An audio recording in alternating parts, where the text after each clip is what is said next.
So what is it really like to have a YouTube channel, and what have I learnt from it after 1 month of being here on YouTube, but having the channel since 2017? Okay, let's get into some real talk. That's what we're going to discuss. And I'm going to show you my stats here so you can see exactly what the journey is like. Okay, my name is Melissa Mills. I am a professional photographer. My channel is all about helping other fellow photogs start their business, create beautiful portraits, and storytell into their portraits. Okay, so like I said, I have been on YouTube. Well, I've had my YouTube channel since 2017. And when I actually created it, I never did anything with it. Like it just sat there. I maybe uploaded maybe one or two videos, but I really had no idea, not a clue what I was supposed to do, how I was supposed to do it, what I could do with it, how to use videos to my advantage, record, and that type of stuff. Hmm. Fast forward to today, 2025, and I have decided that I made a goal for myself to within 3 months to monetize my YouTube channel, but more importantly, to create space where other fellow photogs can come in and we can share ideas and concepts and really help to, expand and push our creativity and really be there to support each other. So I've been doing this or testing and trialing it since the beginning of the year, but I really hunkered down most recently for April of 2025. And today's date is the 27th of April, hence why I'm recording this now, and I'll upload it later. Um, and I'm going to share with you what I actually have learned. But before we do, let's go and check out my own analytics on my own channel so that you can see for yourself and that you can understand where it comes from when I talk about, the lessons that I've learned. You should actually be now sharing and seeing the behind the scenes of my actual YouTube channel. Yes, this is my YouTube channel. And I've set it for 28 days. So you can see that since in the last 28 days, from the 29th of March to the 25th of April, 2025, this is where my channel is currently sitting. So I've got over 1,000 views in the last 28 days. I have 15.3 watch time hours. And I've actually gained 5 subscribers. Yay, me. That's really exciting. One thing I do want to mention is that I actually, when I started down this YouTube journey of monetization and creating my own community, I used to post up a lot of shorts and I was testing and trialing it. And although shorts may be good, I learned very fast that shorts is really time consuming. But so we're going to go and look at the actual content on my channel. And we'll first look at the videos. And as you can see, I've gotten in the last 28 days, I've gotten 424 views, made 6.7K impressions, and have a click-through rate of 4.6 with an average view time of 2 minutes. Well, not so bad. Pretty good, actually, I think. Now, when I compare that, like I said, I started off doing shorts, which was very, very time consuming. And everything out there in the, I suppose, YouTube world has said, start to make long form content, start to make long form videos. So that's what I did. This month, I've really hunkered down and just focused on creating long form content and content that my viewers, pardon me, would be interesting in having a look at. So it's interesting to have a look at these stats now, like I said, compared to my shorts, which I haven't posted as much of, and you'll see. So in my shorts, I've gotten 643 views, 243 engaged viewers, 8 likes, and 0 subscribers. Very interesting indeed.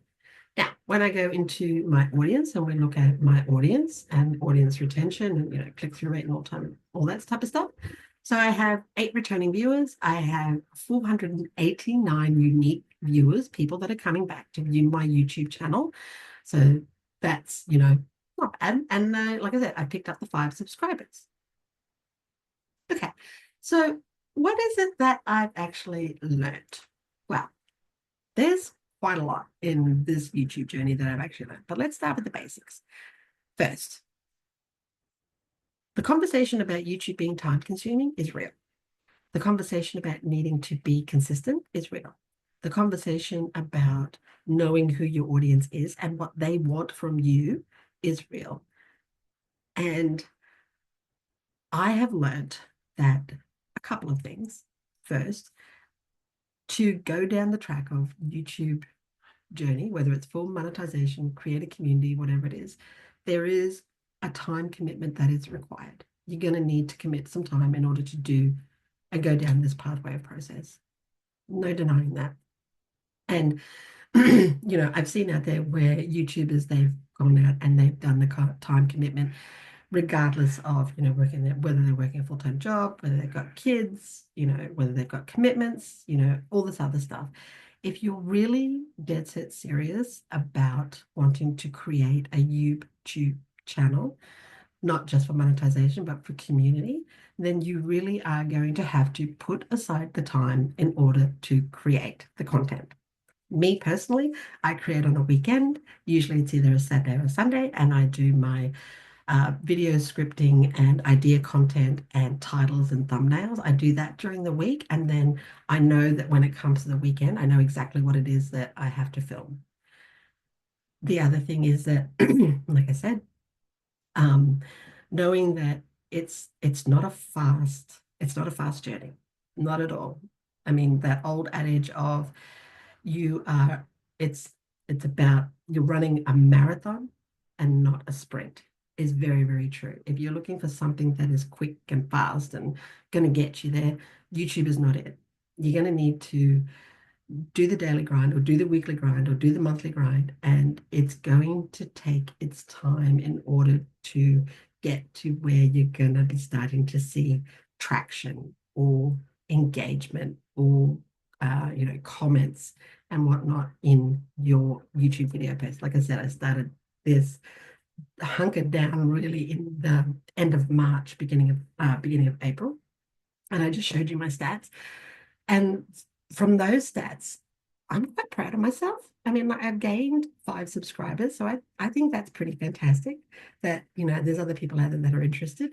I've learned that my viewers, what they actually want, and what they're actually wanting from me, and that's pretty incredible. And I've learned that in order to create the community that I want, then I have to really start to listen to those people. And that's what I'm doing. The third thing that I would say is that, like I said, YouTube, it's a beast of its own. You start where you are at, quite literally. But the most important thing is to start, just start. When I was actually starting out, I was starting with my camera, my phone, my iPhone phone that I was using, and I was recording on it and uploading the videos onto there. Granted, my audio quality wasn't that good, and I learned very fast that you need really good audio quality. Your video can be crappy, but if your audio is really bad, people won't stay. People won't watch the video. So you do need good audio. But starting where you're at is really, really key.